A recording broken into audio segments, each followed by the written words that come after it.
बनारस के किनारे बसे छोटे से गांव काशीपुर में एक साधारण लड़का अर्जुन अपनी मां के साथ रहता था। अर्जुन के पिता का देहांत हो चुका था और मां सिलाई कढ़ाई करके घर चलाती थीं। अर्जुन का जीवन सामान्य था, लेकिन उसे हमेशा ऐसा लगता था कि उसके अंदर कुछ खास है। एक रात जब अर्जुन अपने छोटे से कमरे में पढ़ाई कर रहा था, अचानक खिड़की पर एक अजीब सी आवाज आई। उसने देखा, एक सफेद उल्लू उसकी खिड़की पर बैठा था और उसकी चोंच में एक पत्र था। अर्जुन ने पत्र खोला, जिसमें लिखा था, प्रिय अर्जुन, आपको अद्भुत अकादमी में प्रवेश के लिए चुना गया है। कृपया सुबह 6 बजे तैयार रहें। अर्जुन को कुछ समझ नहीं आया, लेकिन सुबह होते ही उसके दरवाजे पर एक लंबी छड़ी लिए हुए एक अजीब आदमी खड़ा था। वह खुद को प्रोफेसर इंद्रजाल कह रहा था और अर्जुन को जादू की दुनिया में ले जाने आया था। अद्भुत अकादमी। अर्जुन को एक जादुई पोर्टल के माध्यम से अद्भुत अकादमी ले जाया गया। यह एक विशाल महल था, जहां हर तरफ जादू की किताबें, उड़ते हुए कैंडलस्टिक और बात करने वाले चित्र लगे थे। वहां उसे अन्य छात्रों से मिलवाया गया जो अलग अलग जगहों से आए थे। अकादमी में अर्जुन को जादू की क्लासेस के अलावा एक अजीब सी जगह का भी पता चला, भूल भुलैया पुस्तकालय। यह लाइब्रेरी केवल रात के समय खुलती थी और इसमें बहुत से रहस्यमयी ग्रंथ थे। अंधेरे का साया। कुछ दिनों बाद अर्जुन ने महसूस किया कि अकादमी में कुछ ठीक नहीं है। रात को उसे अक्सर अजीब चीखें सुनाई देती थीं। एक दिन लाइब्रेरी में उसे एक पुराना ग्रंथ मिला, जिसमें एक काले जादूगर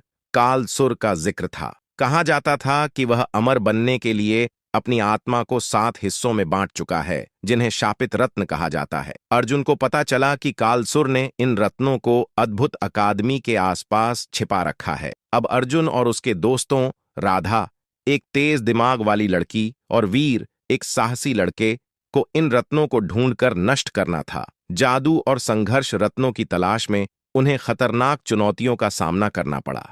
एक बार उन्हें एक झील पार करनी पड़ी, जो देखने में साधारण थी, लेकिन जैसे ही वे उसमें उतरे, पानी की जगह भूतियां हाथ उन्हें खींचने लगे। अर्जुन ने अपनी पहली जादुई छड़ी अग्निबाण का इस्तेमाल करके उन हाथों को भस्म कर दिया। दूसरी बार उन्हें एक ऐसे कक्ष में जाना पड़ा जहां एक जादुई दर्पण था। इस दर्पण में देखने पर हर किसी को उसकी सबसे गहरी इच्छा दिखती थी और लोग उसमें फंस जाते थे। लेकिन अर्जुन ने समझदारी से अपनी आंखें बंद रखीं और अपने दोस्तों को बचाया। अर्जुन को पता चला कि आखिरी रत्न खुद कालसुर के भीतर छिपा हुआ है। एक भयावह रात में अर्जुन और उसके दोस्तों ने कालसुर का सामना किया। कालसुर ने उन्हें डराने के लिए अंधेरे का जादू फैलाया, लेकिन अर्जुन ने अपनी मां के द्वारा दी गई पुरानी माला को याद किया। वह माला एक संरक्षक मंत्र थी। अर्जुन ने पूरे आत्मविश्वास के साथ मंत्र पढ़ा, ओम जयंताय विद्महे महाकालाय धीमहि तन्नो जादू प्रचोदयात्। मंत्र के प्रभाव से